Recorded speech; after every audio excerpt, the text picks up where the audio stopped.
816-805-0406 or email BFTAA at sbcglobal.net. Together, we can empower young minds and build a brighter future filled with endless possibilities in technology. Join us today and be a catalyst for change.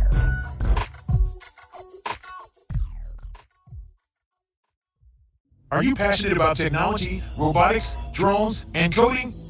Do you have a desire to inspire and empower young minds? The Black Family Technology Awareness Association, BFTAA, is seeking dedicated volunteers like you to join our team. At our organization, we strive to bridge the digital divide and foster a love for technology among children from ages 9 to 18. Through exciting programs like LEGO League, Vex Robotics, and our brand new Drone Academy, we provide a nurturing and engaging environment for young learners to explore their potential. Join the Black Family Technology Awareness Association as a volunteer coach. As a volunteer, you will have the opportunity to make a real impact in the lives of aspiring young innovators. You will guide and mentor students, helping them develop essential skills in robotics, drones, and coding. Your expertise and passion will shape the next generation of technology enthusiasts. We understand the importance of work-life balance, which is why we need volunteers mainly on Saturdays from 12 p.m. to 2 p.m. This ensures that you can make a meaningful contribution without sacrificing your other commitments. Our programs consist of LEGO League. 9 to 12-year-olds join us in nurturing the creative minds of the youngest learners as they delve into the exciting world of robotics using LEGO Mindstorms. Help them design, build, and program their robots to tackle real-world challenges. Vex Robotics. 13 to 18-year-olds empower older students to push the boundaries of innovation with the Vex Robotics platform. Guide them as they construct advanced robots and compete in exhilarating competitions, honing their engineering skills along the way. Drone Academy. Be part of our new program and introduce...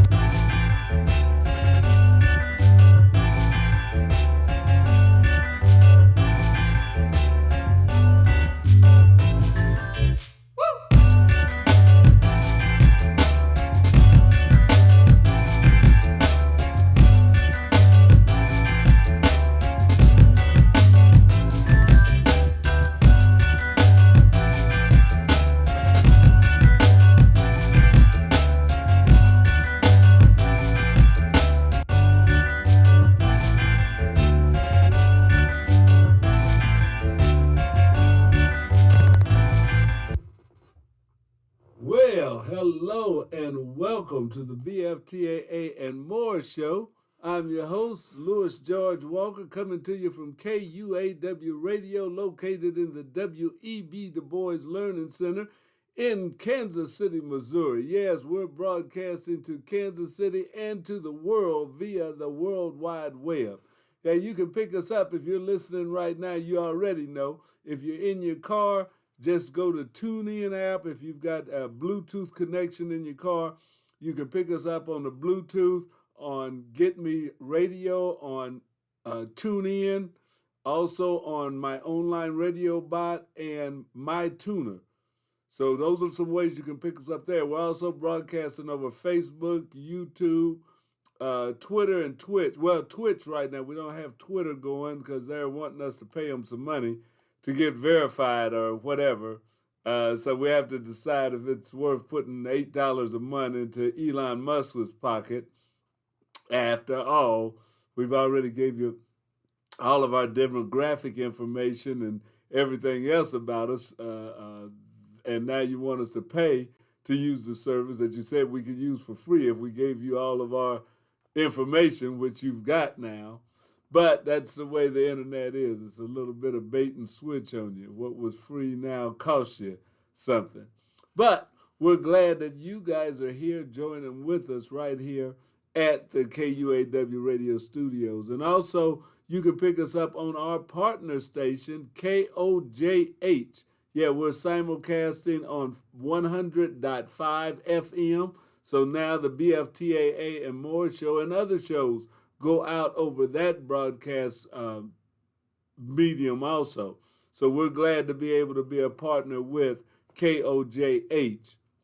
And we'd like to say right now we're broadcasting from a remote location because we've got a little bit of snow coming down in Kansas City, and thought, well, let me go ahead and do this from the other location right now. But as you can see, we're working on some things as we go into this new year. You can also give us a call 816-599-6839, 816-599-6839, and you can pick us up or you can email us at KUAW985 at gmail.com, KUAW985 at gmail.com.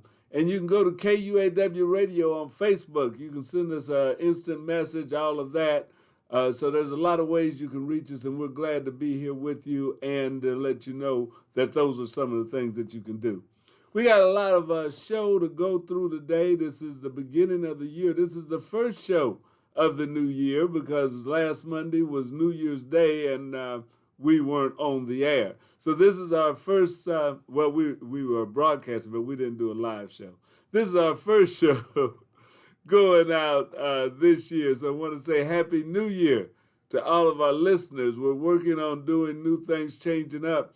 As you can probably see, that we have a little bit of new artwork, graphics for you right now. Let me know how you like this sign, KUAW Radio. We're looking at some signs to put up to use as our logo, or just to use as decorations around the set and in the studio here. So KUAW Radio in this motif is going to be one of the ones that we're considering. You can see the old one over my head to your left. I guess that's to your left. Yeah, to my left, your right. But up there where it says KUAW Radio, that's what we started broadcasting with. Very soon after our very first broadcast, we had these that go up. So that's been 5 or 6 years ago now. And we thought, well, hey, let's upgrade a little bit. It's time to upgrade in 2024. So in 2024, this is one of the signs. This isn't the one that we've decided on for KUAW Radio, but this is one of the signs that we are looking at and one of the decorations that you will see around the studio and stuff as we go. But KUAW Radio, we're working with and trying to make sure that we can do some new things and bring you some new things. And with that being said, we've got a new show bringing you some news, which we just started. That's a brand new show. Let me see, I've got to go up to, so we can get some news that pertain to our community. So before we go into NASA, and you know we like to give you the information of what's going on at NASA and what happened last week, but now this year in 2024, we're going to start off with the some network news that'll be coming out that you'll start hearing on KUAW and definitely on this show every week. So let's check it out. This is UNN News. This is UNN Urban Network News. I'm Alexander Caden, and here's a few things happening in the news. At Florida A&M, the state's only public historically black university, some students now fear political restraints might get in the way of teaching parts of their history. A law signed last spring by Governor Ron DeSantis blocks public colleges from using taxpayer money on diversity programs. It also forbids instruction of theories that systematic racism, sexism, oppression, and privilege are inherent in the institutions of the United States and were created to maintain social, political, and economic inequities. Long plagued by rampant gun violence, Baltimore, Maryland recorded less than 300 homicides last year for the first time in nearly 10 years, ending a surge that began in 2015 following the death of Freddie Gray, which sparked civil unrest and prompted widespread calls for police reform. President Biden paid a visit to South Carolina as he struggles to build black voter support. Recent polls have found black voters are open to voting against Biden. The president warned that Republicans, led by Donald Trump, are running on a dangerous agenda that's the opposite of American principles. A 17-year-old student at Perry High School in Iowa opened fire in a cafeteria and killed an 11-year-old black child. 7 others, including the school's principal, 2 other staff members, and 4 students were wounded before the shooter died of a self-inflicted gunshot wound. Former Officer Harry Dunn with the U.S. Capitol Police Department, who's been called a hero for his actions stemming from the infamous Capitol riots, has announced his candidacy for Congress and vowed to help stop the same kind of domestic terrorist actions that happened on January 6th. Do you have a car sitting around you want to get rid of? Then here's a great idea. Donate your car and help veterans and their families. Yes, one fast call to the Veteran Car Donation Program and we'll come and remove your car for free. The proceeds raised goes to help active military, veterans, and their families. And you get a tax deduction. Call the Veteran Donation Program now. Here's the number. 800-880-5013. That's 800-880-5013. You've been listening to UNN. For more national news and information for and about people of color, visit our website at myunn.net.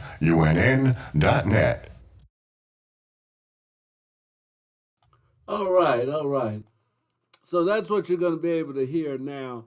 At the beginning of our show, we'll start it off and give you some UNN news. That's a new feature that's going to be on, and you can listen on KUAW at 985. We'll broadcast it probably 3 times a day. We'll in the morning, midday, and in the drive time afternoon hours, we should broadcast it. So UNN News is going to be a part of KUAW Radio as we start in 2024. So we're glad to have them on board, and hopefully you'll enjoy what's going on, what you'll hear, and what you'll get from them. So thank you, and let's keep on rolling with the show. Now, as we talk about, generally, we like to go to what's going on in NASA, the National Aeronautics and Space Administration, because this is the Black Family Technology Awareness Association's page, which is in partnership with the W.E.B. Du Bois Learning Center, where your young people, students from the first grade up and through high school, can get help with math, with reading, and with science, that they can get tutored on Saturdays for math and on Mondays for reading. I'm not sure the date on the science program, but contact the W.E.B. Du Bois Learning Center and get your student enrolled. So you can find us. We're located at 4510 East Linwood Boulevard. The phone number, I don't have it right in front of me, which I should have. But look up W.E.B. Du Bois Learning Center and contact them. They're on the web. You can go to their Facebook page or their web page at W.E.B. Du Bois Learning Center. So put that into your search engine, get in touch with them, see about enrolling your child if they need, or if you want them to advance in math and science or reading, or if they're needing a little assistance in their math, in their reading, and things like that. Those are things that we'll be able to help them with, or the W.E.B. Du Bois Learning Center can help them with. And we also have a science program where we teach robotics and drones. So we have classes in that. So contact the W.E.B. Du Bois Learning Center and get your child involved with people that care about your young person's learning. But thank you for that.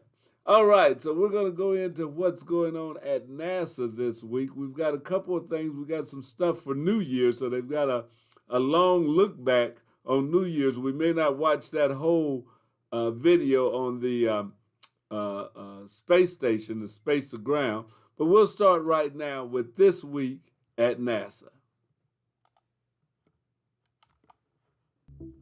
The first Artemis robotic launch to the moon, an Artemis lunar robotic rover is halfway built, and an up-close look at a volcanic moon. A few of the stories to tell you about this week at NASA. United Launch Alliance and Astrobotic are currently targeting no earlier than January 8th for the launch of Astrobotic's Peregrine lunar lander to the moon. NASA payloads aboard the lander aim to help the agency develop capabilities needed to explore the moon under Artemis. This is the first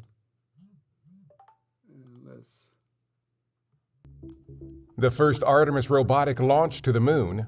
An Artemis lunar robotic rover is halfway built, and an up-close look at a volcanic moon. A few of the stories to tell you about this week at NASA.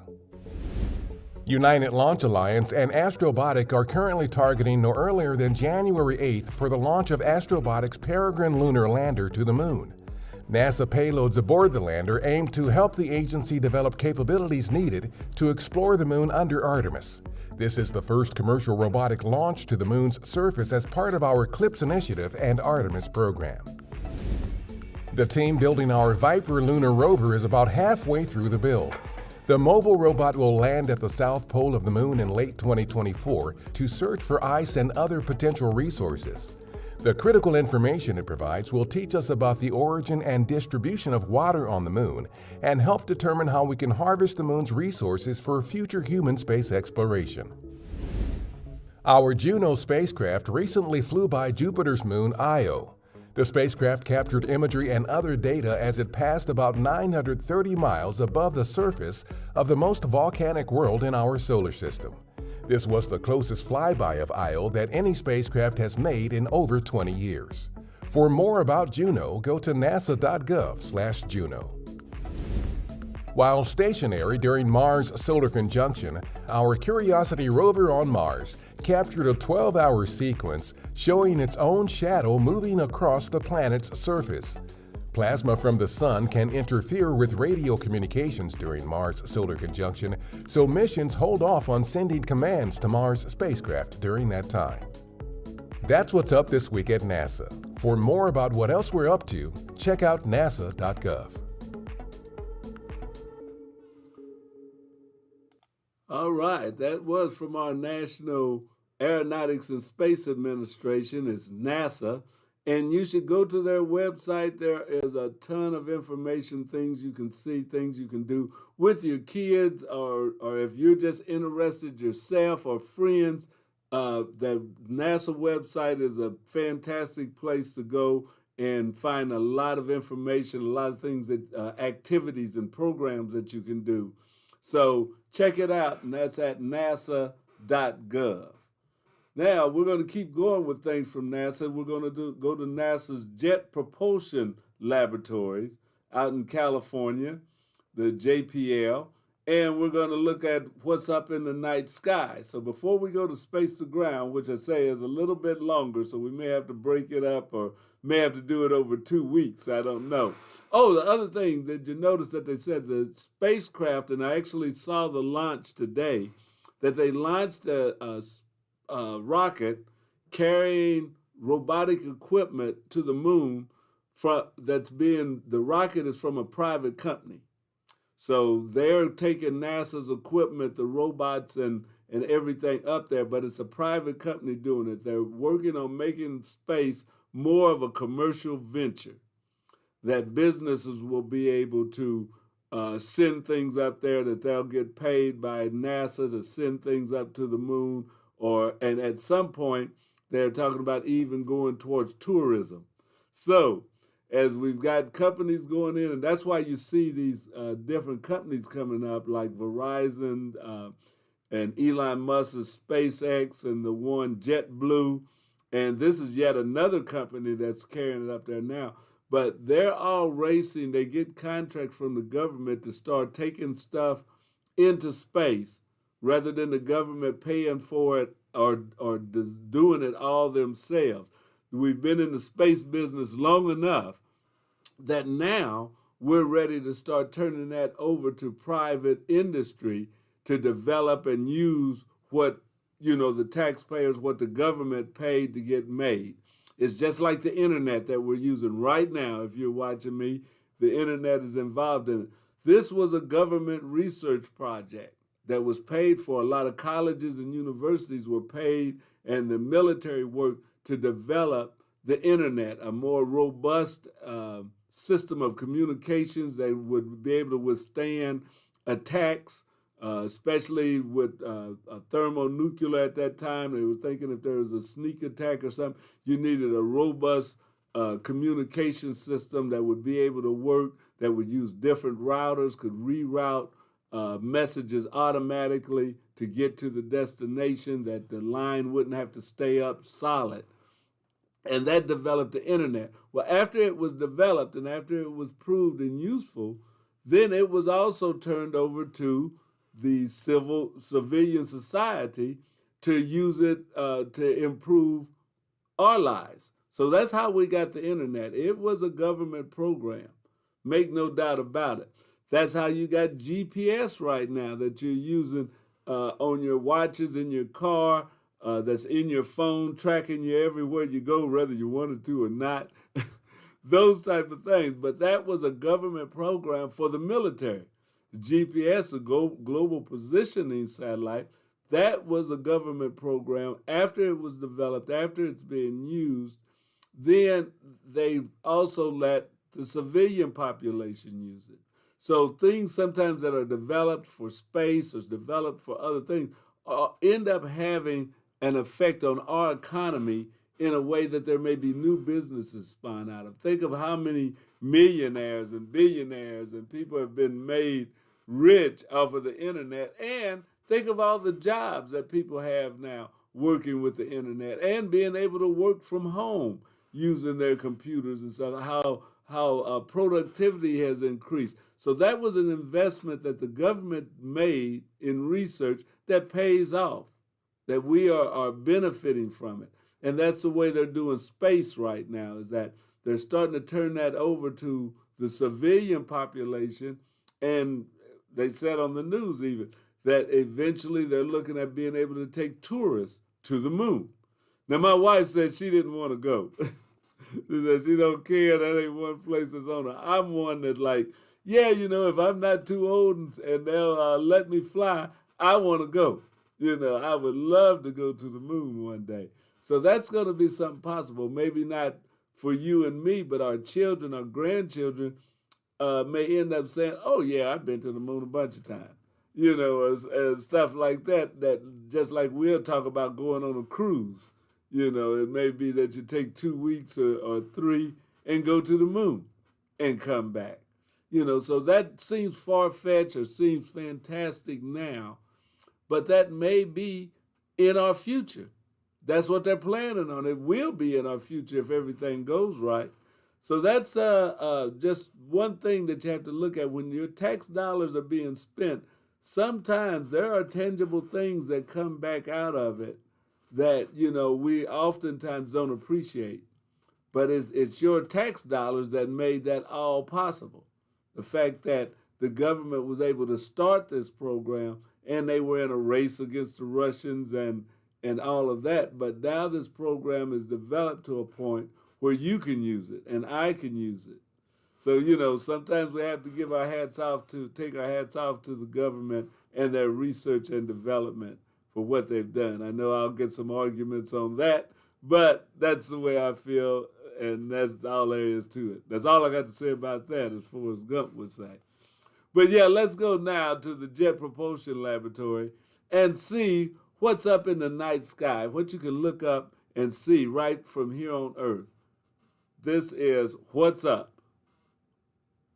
Wait a minute, let me see if I can get that enlarged and in place before you guys see it.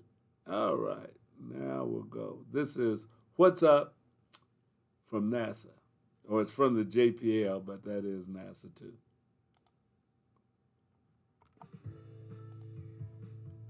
What's up for January? Some moderate meteor activity, several great pair-ups of the moon and planets, and how just 4 minutes a day can make a big difference in your view of the universe. The year kicks off with the quadrantid meteor shower, which peaks after midnight on January 4th. Light from the third quarter moon will brighten the sky on the peak night, causing fainter meteors to be lost from view. But the shower does produce a decent number of bright meteors called fireballs, so it can still be worth your time. If viewing from a dark sky location, you may see 20 to 25 meteors per hour at the peak. You can catch a few meteors in the few days before or after as well. In fact, the shower is active through around January 12th, so you might catch a fireball in the week after the peak when the moon has moved out of the pre-dawn sky. On January 8th, in the hour before sunrise, look for brilliant Venus rising with a slim crescent moon in the southeast. Bright star Arcturus hangs high above them. The moon will appear quite close to the red giant star Antares, the fiery red heart of Scorpius that morning. And for observers in parts of the western U.S., the moon will actually occult or pass in front of Antares as the pair are rising that morning. And if you have a view of the horizon, this is also a good morning to spot Mercury before the sky brightens. It's quite low, but rises above 10 degrees off the horizon as dawn warms the sky, and it will be shining even brighter than Arcturus. Next up, the crescent moon visits Saturn on the 13th and 14th. You'll find the pair in the southwest for a couple of hours following sunset both nights. Then the moon pairs up with Jupiter in the evening on the 17th and 18th.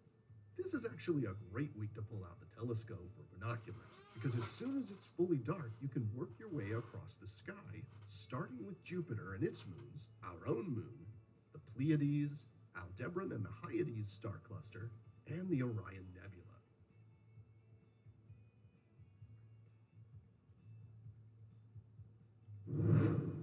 One of the things that makes sky watching so interesting is that the sky is always changing. The stars rise in the east and set in the west each night. The moon gradually waxes and wanes as it goes through its monthly cycle. And likely you've also noticed that which stars you can see on a given night changes slowly over the course of the year. The bright stars and constellations we see on warm summer nights are not the ones that fill the chilly sky in winter. This is because the stars rise 4 minutes earlier each day, and it adds up over time. In just 1 week, a given star will rise 28 minutes earlier than it does tonight. And in 1 month, the same star will be rising about 2 hours earlier. So at 4 minutes per day, or 2 hours per month, after 6 months, the stars of summer are rising a full 12 hours earlier than they did back in June, placing them high in the daytime sky. But in their place, the evening sky belongs to the stars of winter. This slow motion cycle in the sky plays out annually as Earth moves in its orbit around the sun. Our view outward into space during the night depends on where Earth is in its orbit. At one part of the year, our view of space from Earth's night side looks in one direction, and 6 months later, the view is in the opposite direction. And so our nighttime view of the cosmos changes over the course of the year because the stars aren't moving, we are. And that change happens at a pace of 4 minutes per day. Here are the phases of the moon for January. Stay up to date with all of NASA's missions exploring the solar system and beyond at science.nasa.gov. I'm Preston Dykes from NASA's Jet Propulsion Laboratory, and that's what's up for this month.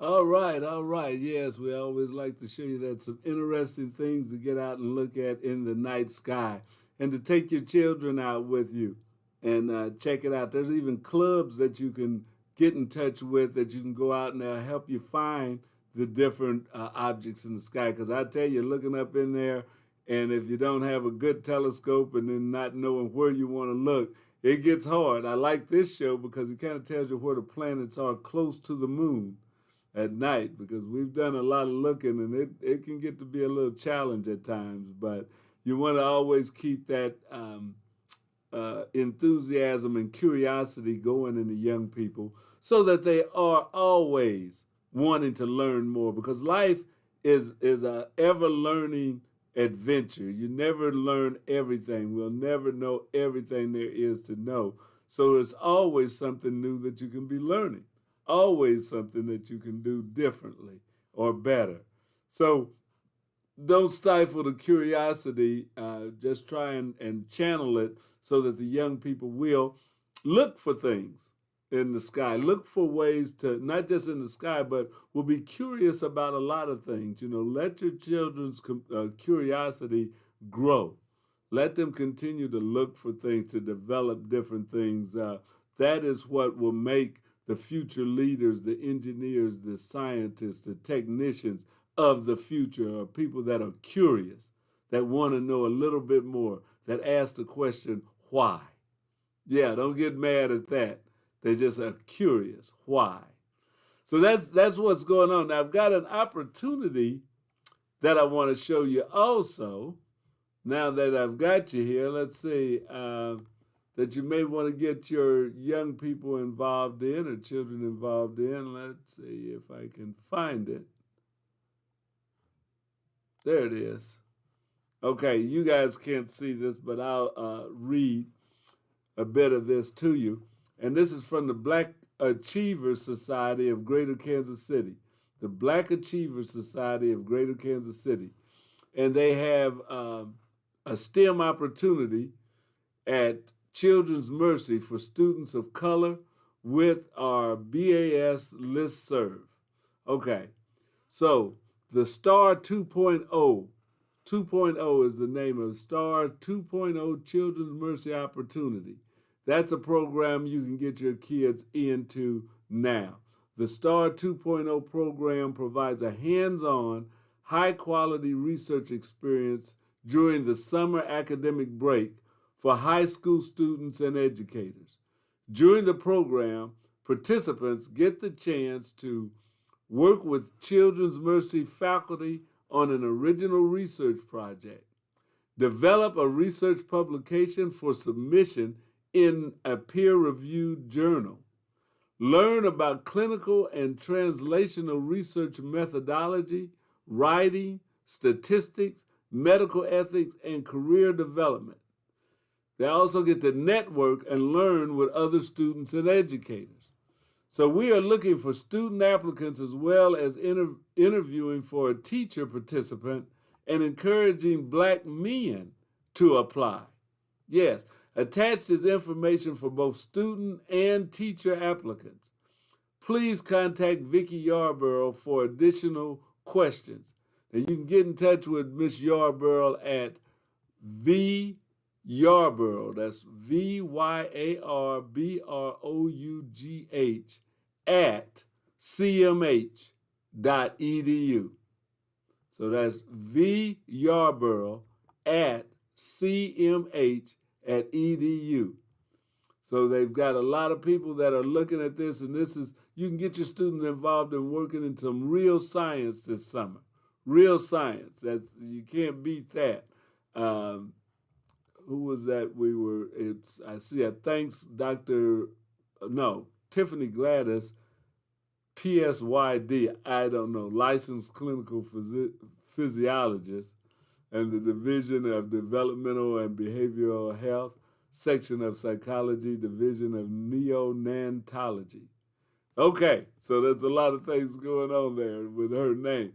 But yeah, you might want to get your children involved. They sent me the application or student information sheet, and I may try and post it on our webpage so that people can see it or link to it. But the STAR program, all of that, we're seeking current freshmen, sophomore, and junior high school students who identify from racial and ethnic groups which are currently underrepresented in medicine and science. American Indian, Native Alaskan, Black or African American, Hispanic, Latino, Native Hawaiian or Pacific Islander, underrepresented Asian population, e.g. Vietnamese, Cambodian, Indonesian.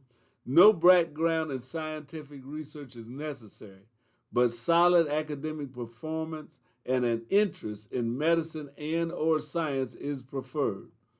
We will further consider preference for students who are from disadvantaged backgrounds, and it's ERA, the National Institutes of Health and Government Commons Disadvantage Student. It tells you how to look that up. Students must attend public or charter schools to be eligible. In addition, preference will be given to students who attend schools in the urban metropolitan Kansas City, Missouri, and Kansas school districts. So that's something you want to check out on. And the program will meet over 6 weeks during the summer break from mid-June to late July and convenes daily from 9 a.m. to 4:30, Monday through Friday. Friday is typically for home study, though. Students accepted into the program must commit to full participation during the entire period. So the program is held at Children's Mercy Research Institute on the Children's Mercy campus at 2401 Gillum Road, Kansas City, Missouri. The CMRI fosters an integrated research environment where no boundaries exist between science and medicine, uniting physicians, scientists, academic colleagues, and partners in the pursuit of discoveries to improve the health and well-being of children everywhere. So this is something that you got to do. You got to get into that, because this program is really good. So if you've got a young person that's interested in all of that they just talked about, being a physician, a doctor, scientist, academic colleagues, so between science and medicine. So that is a good way for kids to get together. It says the program gives participants an inside perspective of the world of science and medicine, hands-on experience and research that will improve the care of real patients, a better understanding of what it's like to work in medical research, contacts in the local medical research community, the opportunity to get their work published in peer-reviewed journal, a critical step that establishes them in the scientific community and allows them to be competitive for other opportunities. Check that out. Now, plus, on top of them getting all of that, the program provides a stipend of $2,600 to attend, which allows students to participate who were planning to work over the summer break. So instead of taking a summer job, instead of having to go in and flip hamburgers or work at the zoo, which nothing's wrong with that, but if you don't want to do that, you can go and be in a scientific research environment where you're doing the research. You're not going there to be research material, but you're doing the research. And you will get $2,600 for 6 weeks. Oh, yeah, I know a lot of parents, when they hear that, they kind of perk up. Like, you can get what? So you could have that summer money that you plan and learn at the same time. So if you want to know how to apply for this, there's a link, and it's too long for me to give. I'll have to get out. Applications will be accepted December the 18th until January the 12th. Oh, we just got this week. January 12th is the last day. It says contact STAR program at cmh.edu with any question. Tell them you want to know about the STAR 2.0 program. Contact them today. STAR program at cmh.edu. Contact them. Your child can learn, if they're in the 9th, 10th, or 11th grade, learn about research and scientific study and get paid. 6 weeks, $2,600. Now that's pretty good. That's pretty good. So we have a couple of ladies that are running the program. Dr. Bridget Jones, who is a professor of pediatrics. She's the medical director of the STAR 2.0 program. And Vicki Yarborough, MABA program director of the STAR 2.0 program. And they're looking for some young men to get involved in this. This isn't talking about something that's just for young girls or just for women. This is young men. Think about it. This is a career. This is where not only you can make money, but if you're interested in science, technology, all of that, and helping people, $2,600 in the STAR 2.0 program. You guys need to sign up for this. You got to sign up by Friday.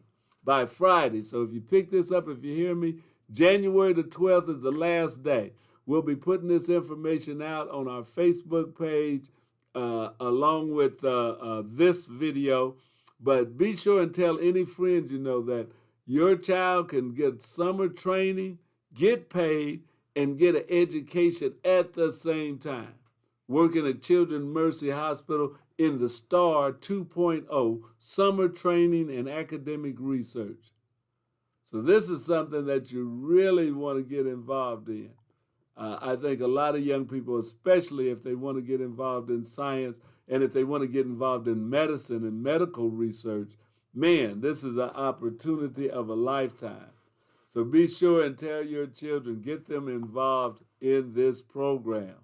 Yes, this is great. This is great. I will get this out to show it to as many people as possibly can. I even need to boost this link so everybody can see it. But we'll get this information out to you and a link and the links that are on there so that you can contact and definitely how to apply. how to apply to this program. So we'll be getting information out there. I want to thank the STAR 2.0 people for sending this out to the Black Family Technology Awareness Association. And we would love to get some kids involved. I believe we had some young ladies a while back when we did an event at Penn Valley Community College that got involved in this program. If I'm not mistaken, I think my granddaughter got involved in it and was able to do good in that. So this is a great opportunity for high school students, So we'll be getting that out. That's great. The STAR 2.0 program. If you don't remember nothing else, contact Children's Mercy Hospital. Say you want to talk to somebody about the STAR 2.0 program and getting your child in it. STAR 2.0. Contact Children's Mercy Hospital, CMH.edu, their education department. So be sure and do that. But look for some links to this information to come up on BFTA's website. All right, that's all we have for that.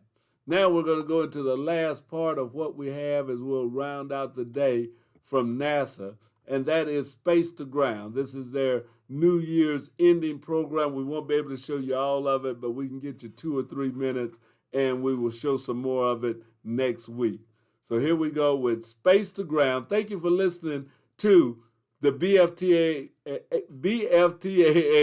and More show. I'm your host, Louis George Walker. I'll be back again next Monday from 5 to 5:45 with BFTAA and More.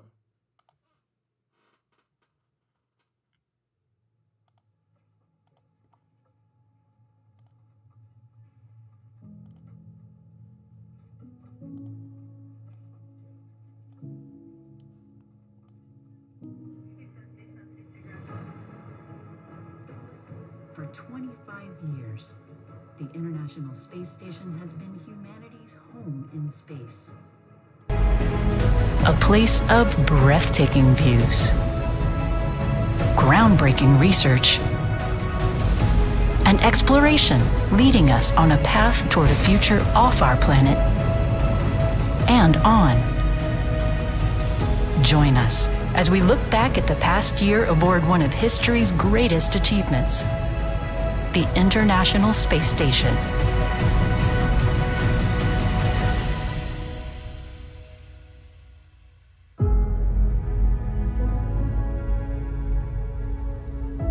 From the Johnson Space Center in Houston, your host, Leah Cheshire. Welcome to Space to Ground, and welcome to our look back at some of the memorable highlights of what has been another incredible year aboard the International Space Station. To get things started, I'm joined by some of my favorite friends, Nilofer Ramji, Chelsea Biarte, and Kayla LaFrance. So let's start out talking about 2023 with something that started back in 2022, and that would be the record-breaking mission of Frank Rubio. Chelsea, can you tell us a little bit more about it? Yeah, so NASA astronaut Frank Rubio, he's a 2017 astronaut in the Turtle class. He was supposed to go up for about a 6-month rotation and ended up staying for 371 days, breaking the U.S. consecutive record, which is just mind-blowing how much time he spent there. And liftoff, a sunset start to the mission of Rubio, Prokopiev, and Patelin to the International Space Station. A lot of things in life that have tremendous experiences, what you end up really remembering the most are the people, and that's been the case absolutely up here. And so being a part of this incredible team that gets to make this happen is pretty special. It was really admirable how Frank Rubio took this change in his mission in stride, and he continued to do the work that he was asked to do. We were expecting to have another NASA astronaut up there at that time, but Frank Rubio just took on that work and continued chugging along every day as if it was the plan from the beginning. Yeah, I worked with him during a lot of the stowage operations that we do on board the International Space Station, and he was always upbeat. We never saw any type of frustration that the time was getting long and that he missed his family, even though we all know he did. And working with him was always a delight. You wanted to hear him on the loops. You wanted to have a good day with him in mission control, and it was always a great time to work with him. I think one of the interesting things that you hear about Frank Rubio and his mission is that when they thank him, they also thank his family. The sacrifice that they had to make to be away from a family figure for over a year is it's just amazing. And it really shows how NASA is bringing in together the people that work here, but also the extensions of them across the board. So this is a feel-good story, and learning from this mission is actually preparing us for going beyond, going to the moon, going to Mars. So these long duration missions that come up ever so often really help us learn and understand the human body, but most importantly, what we've been talking about, the effects of isolation on us. It has to be hard being away from Earth. I know a lot of astronauts say that they miss rain, they miss fresh foods, but they do every now and again get cargo missions, right? Of some treats. I know the end of the year holidays, they're getting like pumpkin spice cappuccinos, they're getting some fresh tomatoes and cheeses. Yeah, every crew member has a certain amount of cargo space that is reserved for just them. They also get kind of surprise packages with every new vehicle that goes up. And the family can submit their favorite candy or some other treats for them. Fresh fruit and fresh vegetables are always sent up as well. And the crew always looks forward to that. It kind of gives them a fun day. So speaking of cargo missions, we had several launches this year, including SpaceX's Dragon spacecraft on cargo resupply missions, as well as Northrop Grumman's Cygnus spacecraft, and of course the Roscosmos Progress spacecraft as well. So it was a very...